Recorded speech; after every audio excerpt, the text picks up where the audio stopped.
Assalamualaikum warahmatullahi wabarakatuh. Bertemu lagi dengan saya Edi Supriyatno di Nescafe DPK Rumah Sakit Premier Jatinegara. Sedulur-sedulur yang PPNI semuanya, selamat pagi, selamat beraktivitas. Pagi hari ini saya akan berbincang-bincang dengan Bapak Girandus Gegen tentang kasus yang masih viral juga ya Pak, tentang kasus penganiayaan. Ya. Ini jangan bosan-bosan ya Pak, saya undang beberapa kali ini untuk berbincang-bincang di Nescafe kita Pak. Baik, ya. Baik Pak Edi, terima kasih. Oke Bapak Girandus Gegen, tanggapan apa tentang kasus penganiayaan ini Pak? Apakah sudah ada kemajuan Pak dari kasus ini Pak? Baik, terima kasih pada rekan-rekan sejawat perawat dimanapun berada.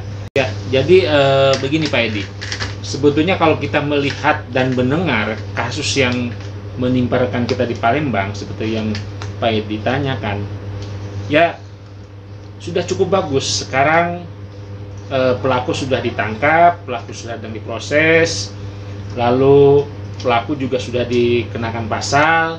Saat ini sekarang kita tinggal kawal dan kita tinggal melihat bagaimana penyidik, ya institusi polisi yang kita banggakan, yang kita cintai, memberikan satu advokasi kepada perawat, dan mereka juga melakukan tugasnya sesuai dengan tupoksinya kepada si pelaku itu.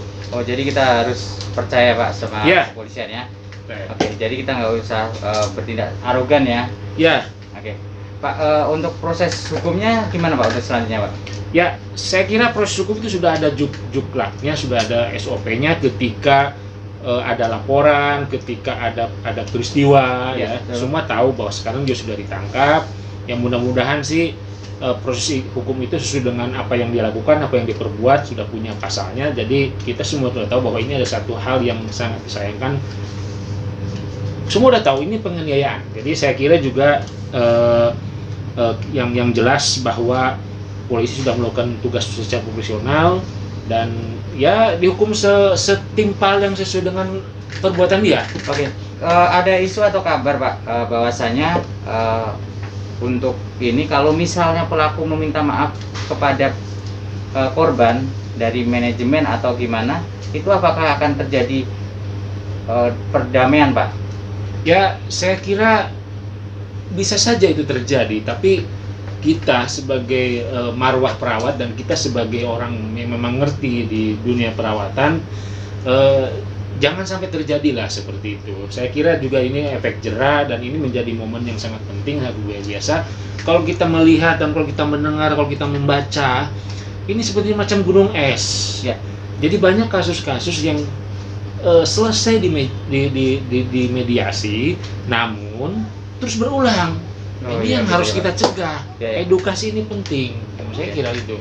Oke, mungkin antisipasi ya Pak. Antisipasi apa untuk kedepannya yang harus kita lakukan Pak dari segi organisasi keperawatan kita Pak? Ya, tentu satu hal yang kita harus bisa melihat dari kasus ini, kita pertama introspeksi ke kita bahwa sesungguhnya apakah itu benar yang sudah kita lakukan oleh teman sejawat kita? Karena ini juga ternyata di beberapa TV dan beberapa medsos si istri pelaku juga memberikan keterangan yang menurut kita juga agak bertolak belakang, yang sesuai faktanya pun kita tidak tahu bahwa mereka punya alibi seperti ini, kenapa melakukan seperti itu. Tetapi pada dasarnya sebetulnya itu tidak boleh. Apa yang dilakukan oleh si pelaku, penganiayaan apapun tidak boleh. Oke, itu kan dari organisasi profesi keperawatan.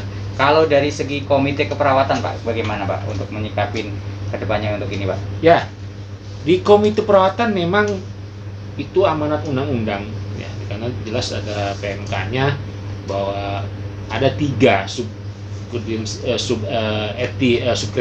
subkomite perawatan.